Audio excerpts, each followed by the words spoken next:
Então vamos lá, meus irmãos. Vamos abrir nossas Bíblias aí na carta aos Efésios. Nós terminamos o capítulo 3 desta carta. Vamos entrar agora no capítulo 4.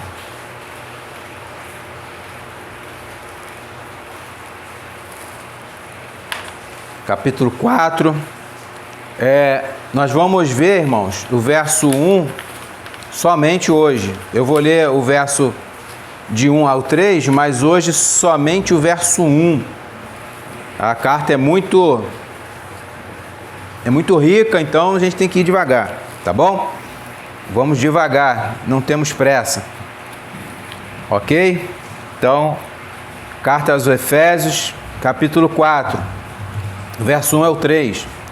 Diz a palavra do Senhor: Rogo-vos, pois, eu, o preso do Senhor, que andeis como é digno da vocação com que fostes chamados, com toda a humildade e mansidão, com longanimidade, suportando-vos uns aos outros em amor, procurando guardar a unidade do Espírito pelo vínculo da paz.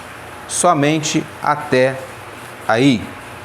Então, meus irmãos, nós vamos entrar agora nesse capítulo 4, com Paulo exortando a igreja em amor, a igreja dos santos, né? Ele vai agora começar uma exortação para que a igreja ela se mantenha unida, né? Num só, a gente vai ver aqui mais à frente, né?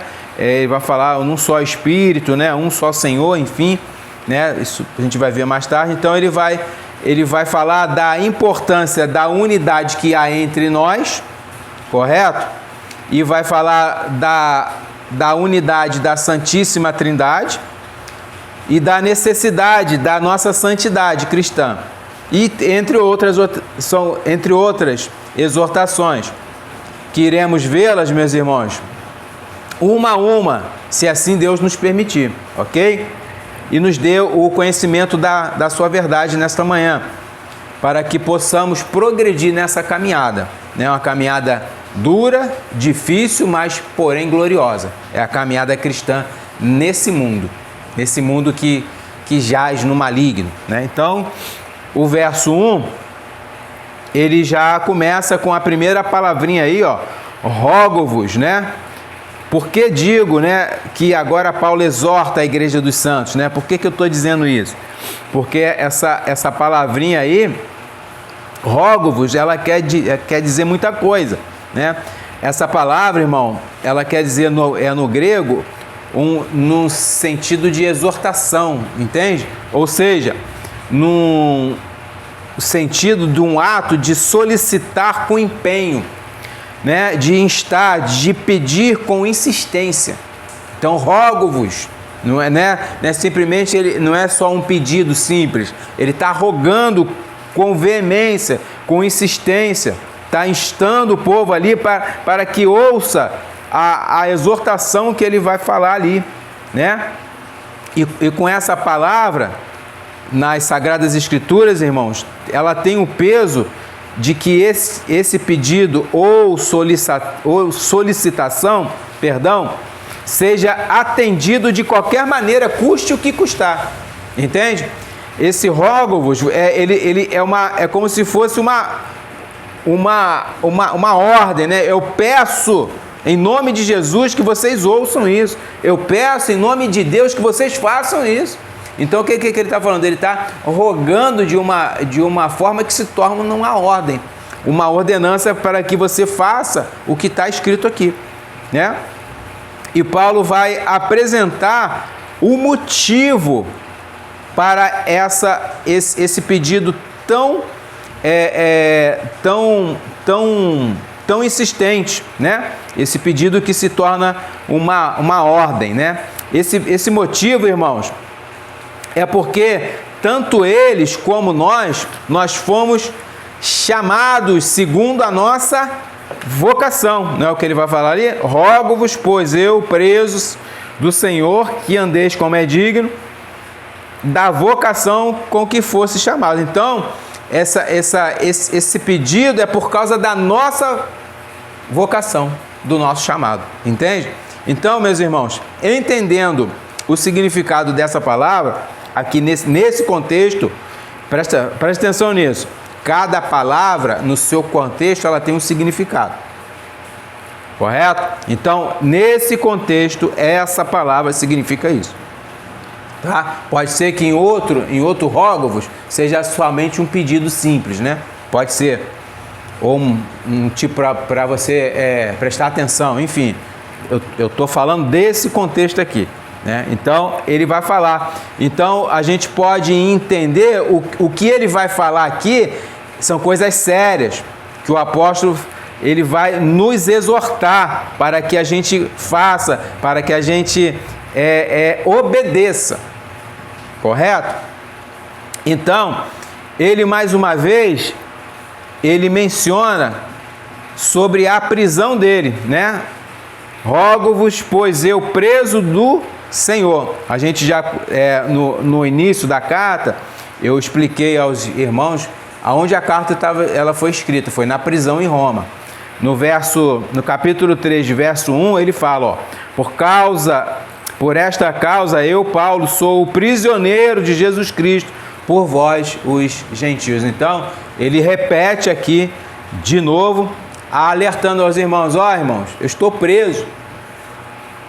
Eu estou preso fisicamente, né? Ele estava preso em Roma, sofrendo danos, né? Paulo fala sobre uma prisão física, meus irmãos. O apóstolo estava sofrendo dano por causa de Cristo e por causa dos gentios, por nossa causa, né? Se você traçar uma linha, vai chegar a nós hoje, entende? Então não é só é por causa do evangelho. Presta atenção nisso. Eu falo por causa dos gentios, por causa do evangelho, para o evangelho chegar aos gentios, que somos nós. Chegou aos Efésios e foi passando a cada geração até chegar o dia de hoje, e também a gente olhar e ver, ó, Paulo sofreu para que esse evangelho chegasse a nós. Sofreu.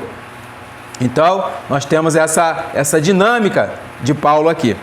Então, irmãos, dito isto, né, a sua primeira exortação que ele vai dizer, aí vocês acompanham o verso aí, né, que ele vai dizer, andeis, né? Ele vai dizer aqui, andeis como é digno da vocação em que foste chamados. Essa é a primeira exortação que ele começa a fazer nesse capítulo, né? Primeiramente, irmãos, eu quero trabalhar, a gente vai trabalhar aqui no que é chamados, né? Aqui nesse contexto, presta atenção, é sempre no contexto, Irmãos, existem alguns tipos de chamado, mas esse aqui é específico, ou seja, ele é um chamado a que a gente venha a participar, né? É um chamado para participar do reino de Deus, da família do nosso Senhor Jesus. Esse é o significado desse chamado, para você participar do reino de Deus. Deus está te chamando, né? Deus chama para aqueles que têm a vocação, que são os eleitos. Por isso que Paulo vai traçar uma linha de pensamento de eleição, de predestinação, de filhos adotados. O que é filhos? É uma família, né? Faz parte da família, filhos, né? Então, Paulo está construindo esse pensamento desde o início da carta, quando ele diz lá no capítulo 1, verso 5, ele diz assim, ó, e nos predestinou para filhos de adoção por Jesus Cristo, para si mesmo, segundo o beneplácito de sua vontade. Então, quer dizer, ele nos predestinou para filhos, para que sejamos o quê? Uma família, sejamos chamados ao reino de Deus. É isso. Entende? Então, esse chamado tem essa conotação aqui. Só que nessa linha de pensamento, irmãos, ele agora nos chama também a responsabilidade. Paulo aqui é como se ele dissesse assim, ó, meus irmãos, porque ele vai falar aqui, andais dignamente, não é isso? Então, vamos lá. Meus irmãos, estou conjecturando, tá? Meus irmãos, vocês foram eleitos no Senhor antes da fundação do mundo. E nessa eleição acarretou a predestinação dos amados para serem filhos adotivos por Jesus Cristo, sendo vocês agora filhos do Deus Altíssimo, tendo como irmão e Senhor a Jesus Cristo. Andai em santidade por esta causa, ou seja, a vocação a qual fostes chamados. Essa é a mensagem desse verso, né? Vocês foram eleitos, predestinados e foram chamados, né, pela vocação e para que vocês andem em santidade, né? Para que vocês andem em conforme o reino de Deus. É essa o tema, a mensagem desse texto, né? Vejamos agora, meus irmãos, alguns versos que nos dará maior esclarecimento acerca dessa questão. Vamos caminhar em 1, 2, 3, 4, 5, 6 versos. Correto? Vamos lá. Rapidamente. Não tão rápido assim. 2 Timóteo. Fala rápido, mas não é, né? 2 Timóteo 1. Segunda carta a Timóteo 1.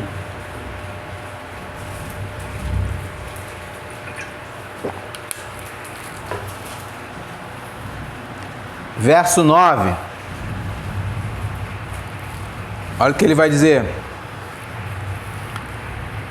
2 Timóteo 1, verso 9. Que nos salvou e chamou com uma santa vocação. Reparem bem, irmão. Percebam que ele primeiro fala que nos salvou antes. Por quê? Tem a ver com a eleição, entendem? Tem a ver com a eleição, com a predestinação. Aí ele fala, nos chamou com santa vocação. Não segundo as nossas obras, ó. Não é segundo o que eu faço, o que eu quero, o que eu deixo de querer. Isso quebra qualquer tipo de sinergismo, né? Mas segundo o seu próprio propósito e graça que nos foi dada em Cristo Jesus, quando? Antes dos tempos dos séculos. Que a gente paralelamente leva lá a Efésios 1:4, que vai falar que nós fomos eleitos antes da fundação, antes dos tempos dos séculos. Então, eu fico assim, irmãos, dá uma rapidinho, só uma pincelada para que a gente não esqueça. A eleição é a base do Evangelho. A eleição é a base de todo o Evangelho. Sem a eleição, o Evangelho ele ficaria jogado para quem quiser. Entende? Eu vou pregar, quem quiser creia, quem não quiser creia. Não. Houve um grupo eleito, né, que está aqui. Ele nos salvou. Para que quê? Para que esse evangelho fosse pregado e eles crescem nele. Realmente crescem através da pregação do evangelho, porque eles são o quê? Os eleitos do Senhor. Ele fala aqui, ó, antes dos tempos do céu. Então tudo foi feito antes. Ok? Então, irmão, primeiro ele nos salva. Depois ele nos chama. Para quê? Para andarmos em santidade, segundo aquilo qual pertencemos. Aonde a gente pertence? Ao reino de Deus.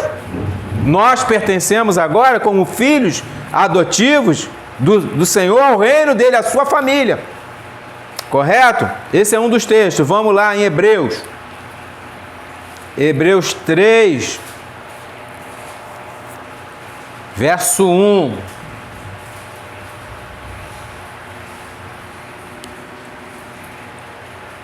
Hebreus 3, verso 1. que diz o seguinte: por isso, irmãos santos, participantes de quê? Da vocação celestial. Considerai a Cristo Jesus, apóstolo e sumo sacerdote da nossa confissão. O que ele está falando aqui? Ó, vocês, irmãos santos, vocês já são o quê? Participantes dessa família, da vocação celestial, que está em Cristo, que ele fala, ó, considerai a Cristo, apóstolo e sumo sacerdote da nossa confissão, daquilo que a gente confessa, né? Que somos famílias, que pertencemos ao reino de Deus. Veja que o Espírito diz, irmão, participantes da vocação celestial. Que vocação é essa? É uma vocação santa. Nós já participamos dela, porque nós fomos o quê? Eleitos, salvos. O não salvo não participa dessa vocação. O não eleito não participa dessa vocação. Ele pode estar aqui até no meio, entre nós aqui, mas ele não sendo não salvo e não eleito, ele não participa. É uma falsa vocação. Ele acha que tem, ele na cabeça dele, ele acha que ele não sou, mas não é. Vai ter uma hora que isso vai ligar um start nele, ele vai sair. Entende? E o que isso quer dizer, irmão? Simples. Nós já somos integrantes do reino celestial, né? Já participamos desse reino por causa da nossa vocação. Veja o que está escrito em Filipenses 3:20. Diz assim: mas a nossa cidade está nos céus, de onde também esperamos o Salvador, o Senhor Jesus Cristo. A nossa cidade, eu já preguei aqui, depois os irmãos, eu não gravei, né? Mas a gente já andou na carta todinha de Filipenses, graças ao Senhor, e a gente falou desse verso aqui. Nós somos o quê? Cidadãos do céu, não daqui. Aqui nós somos peregrinos. Vamos lá. E o próprio apóstolo, irmãos, nessa carta mesmo de Efésios, já havia nos alertado sobre o nosso status quo. Ele diz: assim já não sois estrangeiros, nem forasteiros, mas concidadãos dos santos, da família de Deus. Efésios 2:19. Então, da família de Deus, nós já somos concidadãos dessa família. Dos santos, nós não somos mais estrangeiros aos olhos de Deus e muito menos forasteiros. Nós somos já participantes dessa vocação celestial, participantes desse reino que já começou. Diferente de que alguns pensam, né? Os dispensacionalistas pensam que o reino vai começar. Então, quem está reinando hoje? Só pode ser, né? É surreal. Então, o que eles mexem? Eles, além de mexer em tantas outras coisas, eles ainda mexem no reinado de Cristo, porque Cristo já reina. Cristo já iniciou o seu reino. Ele fala assim: arrependei-vos, porque vos é chegado o reino de Deus. Isso é palavra, irmão. Vos é chegado o reino de Deus. Então, esse negócio de falar que vai vir um milênio, onde isso é besteira. É besteira. Independente de posição, amilenista, pós-milenista, pré-milenista, independente disso, Cristo já reina. Cristo já reina e já reina no milênio. Ponto. Acabou. Me prove o contrário. É impossível, eles distorcem, né? É como Pedro fala, eles pegam a palavra, os indoutos, né? E, torcem. Eu gosto desse movimento, torce, né? Torce a palavra. Eles já naquela época, eles faziam isso, eles torciam, né? Falar de Paulo e das Escrituras. Outro texto que eu quero andar com os irmãos, 2 Pedro 1, verso 10 e 11. Carta de Pedro aí, a segunda epístola de Pedro. a nós, capítulo 1, capítulo 1, verso 10 e 11, diz o seguinte: portanto, irmãos, procurais fazer cada vez mais firme a vossa vocação, e eleição. Olha como é que elas andam junto, vocação e eleição. Porque, fazendo isto, nunca jamais tropeçareis, porque assim vos será amplamente concedida a entrada no reino eterno de nosso Senhor e Salvador Jesus Cristo. O que ele quer dizer? Tá vendo? A gente tem que trabalhar. Não, irmãos, presta atenção. Todo salvo e todo eleito, Deus vai fazer algo dentro deles para que eles perseverem. Eles vão perseverar. Isso é a perseverança do santo, né? Que a gente já estudou aqui, tá? Entre as doutrinas da graça. Perseverança dos santos. Ele vai perseverar, ele fala aqui, para fazer cada vez mais firmes a vossa vocação e eleição. Porque você já foi vocacionado e eleito. Aconteceu já essas coisas em você. Então, a consequência disso é que você vá e persevere. O que ele está fazendo aqui? Nos dando ânimo. É o que ele fala lá com o Josué. Josué, esforça-te. E Josué vai, esforça-te. É um ânimo, irmão. A gente precisa de gás. Se ninguém falar nada pra gente, a gente fica, vai esmorecendo até cair. Não. E aonde a gente acha esse ânimo? É na palavra. É o Senhor nos exortando, como está hoje, Ele nos exortando, presta atenção, vocês têm que andar assim, vocês têm que fazer isso. Para quê? Para que vocês tenham o quê? Jesus falou assim, tenham bom ânimo, esforça-te. E é isso, e você vai, mas isso só vai acontecer com os eleitos e salvos. Vejam, irmãos, a importância de estarmos andando dignamente. Pedro também nos chama, irmãos, a responsabilidade de estarmos perseverando nessa caminhada, né? Todo eleito entrará no reino, e todo eleito, de uma forma ou de outra, perseverará nessa firme vocação e eleição. É impossível de um eleito e de um salvo, de um vocacionado, nesse texto, é impossível, nesse contexto, é impossível dele não perseverar. Se ele não perseverar, ele não é um salvo, ele não é um vocacionado, ele não é um eleito. Né? Então, irmão, essa é uma das consequências do nosso chamado. A perseverança, ela é uma consequência de você ser um chamado e um eleito. Portanto, irmão, é impossível que isso não ocorra, porque Pedro diz que através disso é que nos será concedida a entrada do reino eterno. Não é o que ele vai falar aqui? Porque assim vos será amplamente concedida a entrada no reino eterno. É por causa de quê? Da perseverança. É por causa, mas na nossa vontade o Senhor nos dá o querer e o efetuar, né? Eu vou falar disso aqui agora. Então a gente vai agora, Colossenses 1, presta atenção que é uma continuação, tá? Não é algo, eu não estou pegando versículos aleatórios não, viu? Estou pegando versículos e construindo o pensamento. Longe de mim fazer tal atrocidade, viu?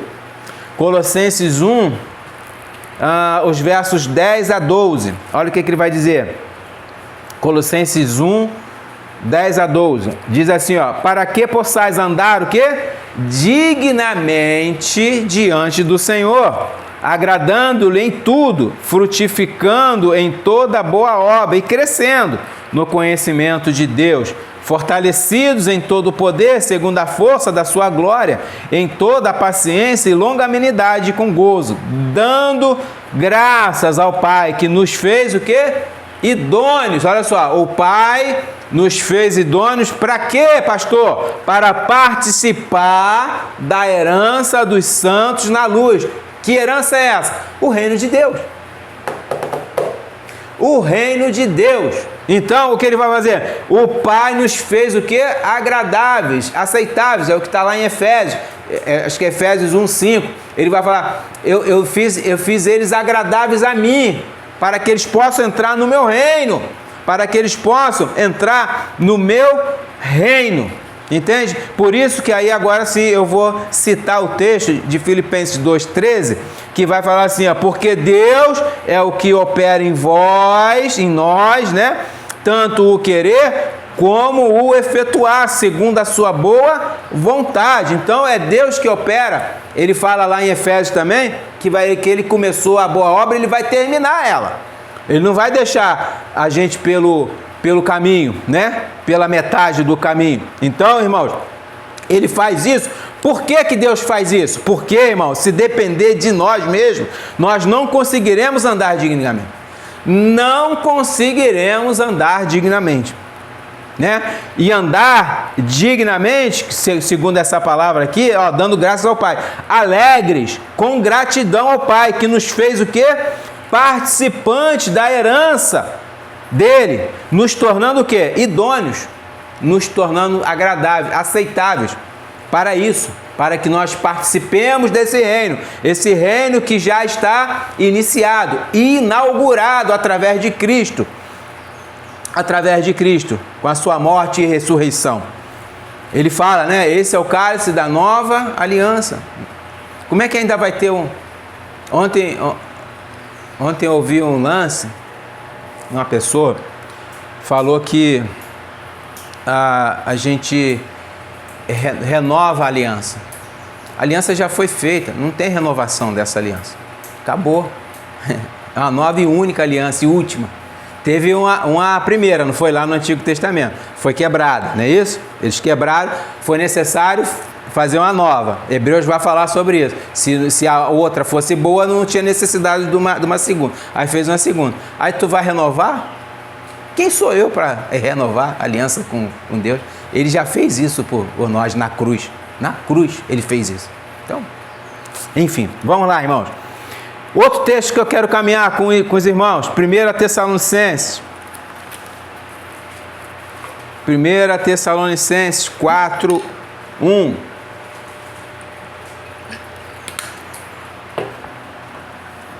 Reparem que eu não saí do texto lá de Efésios não, tá, irmão? São paralelos que está falando do mesmo assunto. 1 Tessalonicenses 4:1 diz o seguinte: finalmente, irmãos, vos rogamos e exortamos no Senhor Jesus. É o mesmo sentido que ele fala lá em Efésios, rogos, tá? É o mesmo sentido. Que assim como recebeste de nós, de que maneira convém o quê? Andar e agradar a Deus. Assim andai. É uma ordem para que possais progredir cada vez mais, para que vocês possam perseverar cada vez mais, para que a gente possa andar mais, andar até chegar ao alvo, que é Cristo Jesus, nosso Senhor, né? O nosso alvo está na frente, não está do lado, nem do lado esquerdo, nem do lado direito, nem muito menos atrás, está na nossa frente, seguindo para o alvo. Quando Paulo vai falar lá, eu não olho para as coisas que já se passaram, eu sigo em frente, seguindo para o alvo, que é o nosso Senhor, né? Então, preste atenção, que ele vai falar assim: eu rogo para que vocês andem de maneira que vocês agradem a Deus. Como é que a gente anda assim, né? Andando em santidade. Paulo ensina aqui, irmãos, a forma de como devemos andar para agradar a Deus, primeiramente, e depois para progredir na vida cristã. Perceba que ele inicia os capítulos com os mesmos verbos, porque ele está o quê? Nos chamando ao quê? A obedecer. Lá a partir, eu não vou ler não, tá, irmãos? Mas está lá, a partir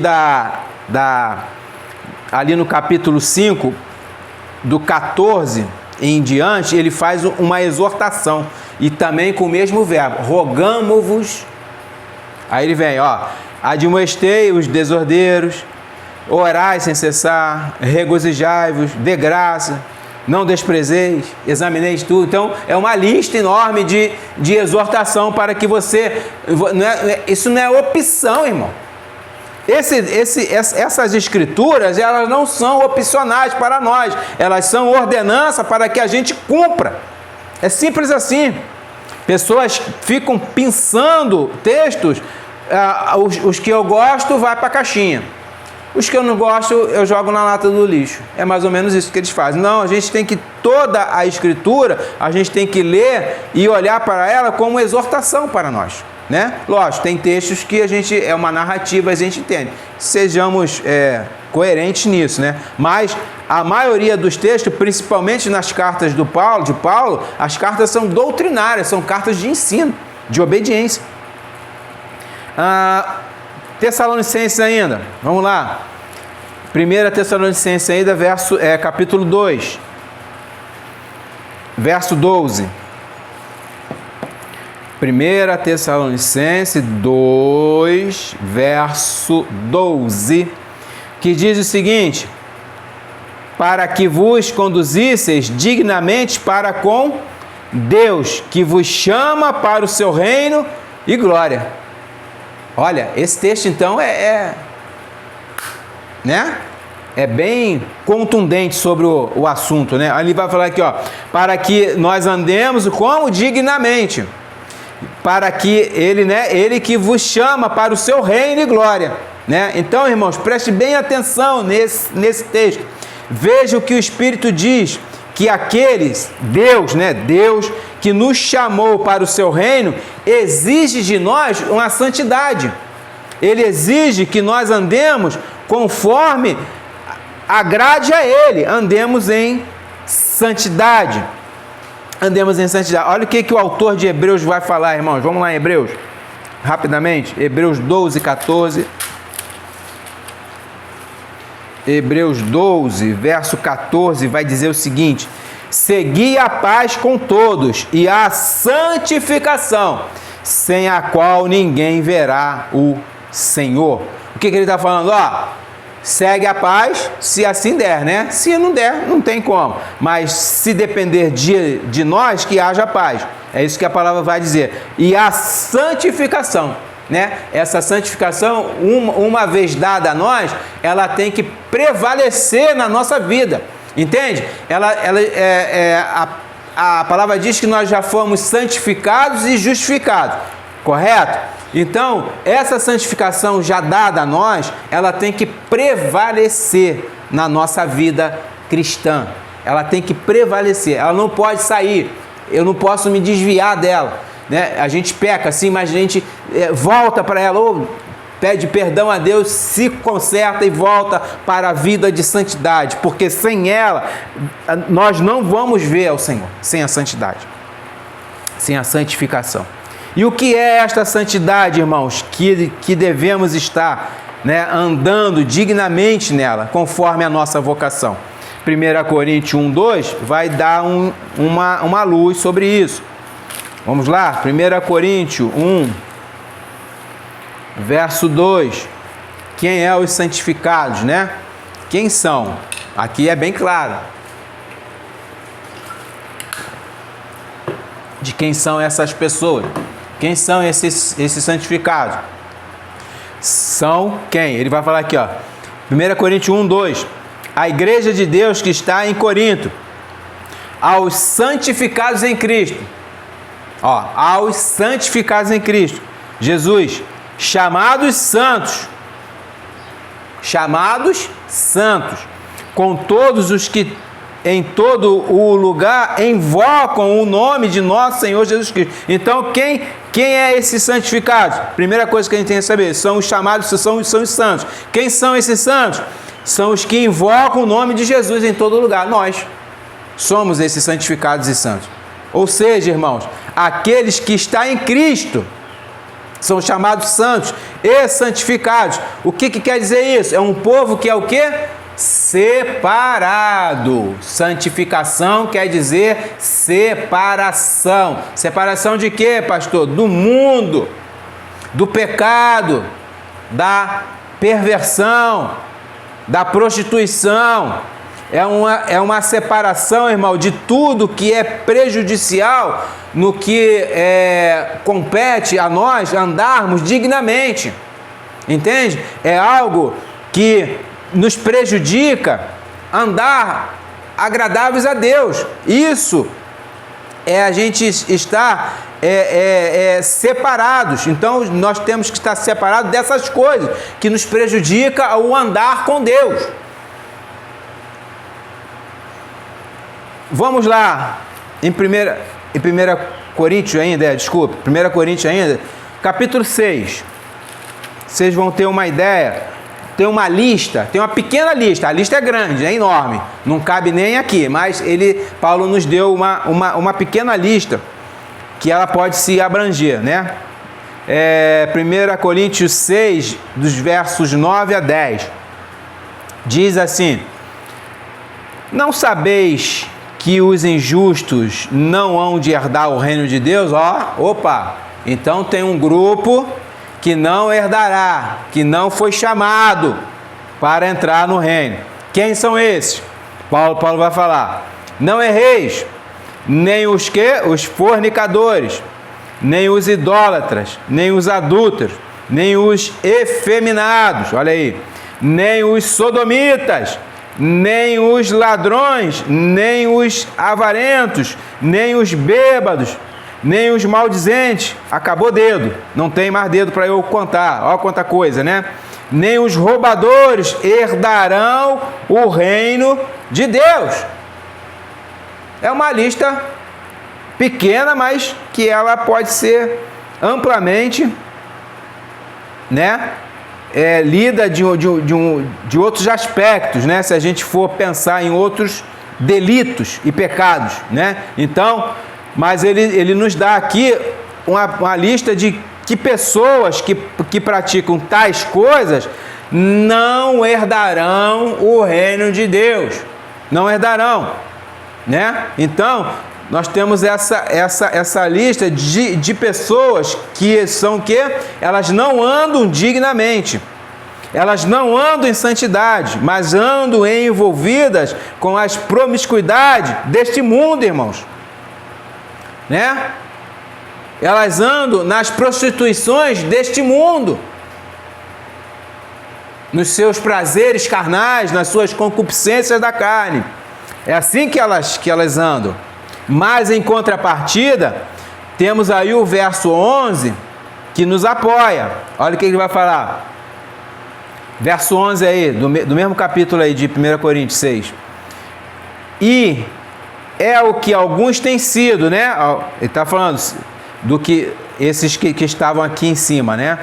Mas, aí tem um mais. Mas haveis sido lavados, mas haveis sido santificados. O que é isso, irmão? Vocês foram lavados pelo sangue do Cordeiro. Vocês foram santificados pelo sacrifício de Cristo na cruz. E aí ele continua: mas haveis sido justificados em nome do Senhor Jesus e pelo Espírito de nosso Senhor Deus. É por isso que Paulo está falando, vocês foram lavados, santificados, justificados em nome de Jesus e pelo Espírito de Deus. Então andai conforme o Evangelho. Andai dignamente diante de Deus. Andai agradável a Deus.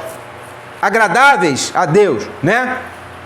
É por isso, irmãos, que os eleitos, o apóstolo, diz que os eleitos não são assim, pois foram lavados, santificados e justificados pelo Senhor Jesus.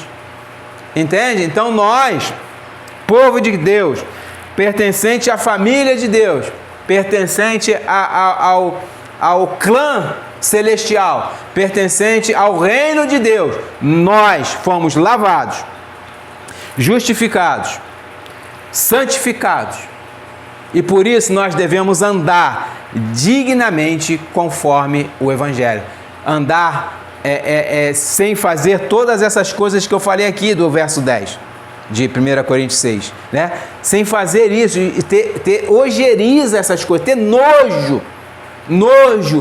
Isso, uma certa vez, uma certa manhã, eu tive o desprazer de ouvir uma mulher falar numa escola bíblica que o pecado é bom. As palavras dela foram essas: não, irmãos, ainda me chamou de irmão, né? Não, irmãos, o pecado é bom, nós só não devemos pecar. O pecado é bom para ela. E nessa manhã eu fui falar com o pastor, eu não era pastor ainda, fui eu e ela, fomos falar com o pastor para falar dela. Nós fomos os únicos, que as outras pessoas aceitaram. E a escola bíblica estava cheia. Eu fui falar com o pastor sobre isso, aí ele, passou o pano. Não, ela não quis falar isso, ela quis falar outra coisa. Não, ela falou. O pecado é bom para ela. O pecado não é bom, irmãos. O pecado, ele nos afasta de Deus. O pecado não vai entrar no reino de Deus. E quem está com pecado? É o pecador. É ele que não vai entrar. Nem ele, nem o pecado não vai entrar. Porque ele fala aqui, não herdarão o reino de Deus. Não herdarão o reino de Deus. Então, irmão, eu não saí do texto, tá? Então, rogo-vos, pois, eu, preso no Senhor, que andeis como é digno da vocação com que foste chamado. Que vocação é essa? Vou repetir. Vocês foram chamados para serem santos. Vocês foram chamados para serem santificados. E vocês foram santificados pelo sangue do Cordeiro. Entende? Eu não vou me demorar hoje, né? E eu concluo aqui, irmãos.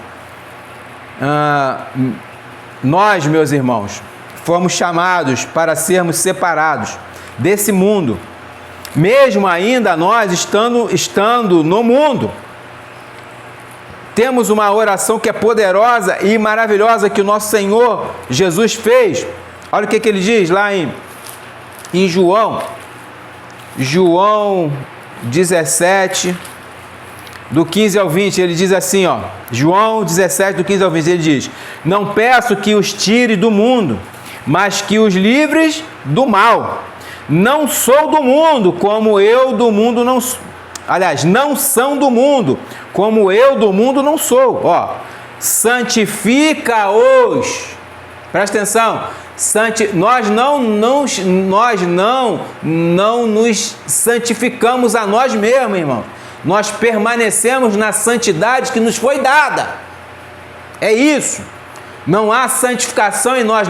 Eu tenho que me santificar, eu tenho que me consagrar. Isso é besteira. Isso é besteira. Nós não fazemos isso. A única coisa que a gente faz é permanecer nessa santidade, porque quem faz isso é o próprio Deus. Olha o que ele fala aqui, santifica-os na tua verdade. A tua palavra é a verdade. Assim como tu me enviaste ao mundo, também eu os enviei ao mundo. Por eles me santifico a mim mesmo, para que também eles sejam santificados na verdade. Verso 20. E não rogo somente por estes, né? Mas também por aqueles que pela tua palavra hão de crer em mim.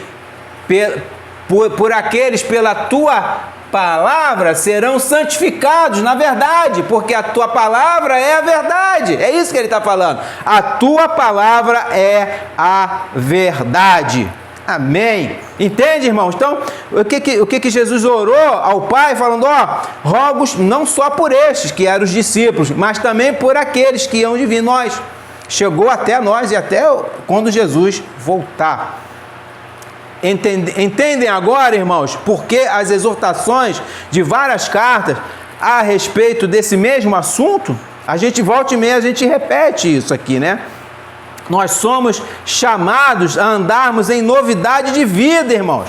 Não precisa abrir, não. Eu vou abrir e ler para que a gente não perca tempo. Ele vai falar aqui, 2 Coríntios 5,17 diz o seguinte: assim que se alguém está em Cristo, nova criatura é, as coisas velhas já passaram, eis que tudo se fez novo.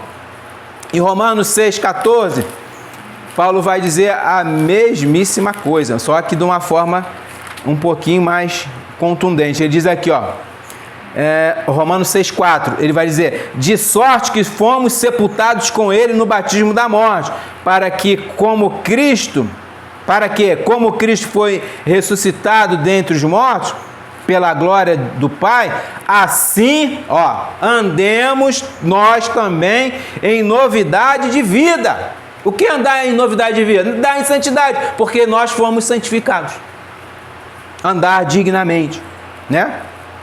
E Ele nos ordena, irmão, a andarmos na luz como Ele andou. Senão, se a gente fala que anda na luz, nós nos achamos mentirosos. João vai falar o seguinte: esta é a mensagem que dele ouvimos, e vos anunciamos, que Deus é luz, né? E não há nele trevas nenhumas. Se dissermos que temos comunhão com Ele e andarmos em trevas, mentimos e não praticamos a verdade. Mas se andarmos na luz como Ele na luz está, temos comunhão uns com os outros. E o sangue de Jesus Cristo, seu Filho, nos purifica de todo pecado. Então, se nós dizemos que estamos na luz, né? Andamos na luz, nós temos que andar na luz, nós temos comunhão uns com os outros. Se nós não andarmos em santidade, em Cristo, dignamente, nós mentimos. Não para ele falar aqui, se dissermos que temos comunhão com Cristo e andamos em trevas, mentimos. Ele fala, não praticando a verdade. Mentira, entende? Então, irmãos, eu concluo aqui que essa palavra possa nos exortar sempre para que a gente volte, eu tenho que acertar o meu caminhar, eu tenho que acertar a minha caminhada com Cristo. Eu não posso falar que ando com Cristo, que eu ando na luz, que eu tenho comunhão com Cristo. O que é ter comunhão com Cristo? A gente faz a ceia, isso é um tipo de comunhão, ali é um memorial, simbolizando a comunhão entre os santos. Então, se você fala que você ceia e você anda indignamente, você está tomando a ceia para a própria condenação. Entende? Então, você toma a ceia, Paulo vai falar indignamente. Então, você andai dignamente diante do Senhor. Andai dignamente diante desse mundo que jaz no maligno. Nós temos que fazer a diferença, irmão. Nós temos que andar nessas ruas aqui do nosso bairro de forma que as pessoas vejam Cristo em nós. Não dando mau testemunho, mas sim um bom testemunho da sua vocação e do seu chamado. Que você foi o quê? Santificado e justificado pelo sangue de Cristo, pela ressurreição do Senhor. Amém? Amém. Deus possa abençoar essa pregação em nossos corações.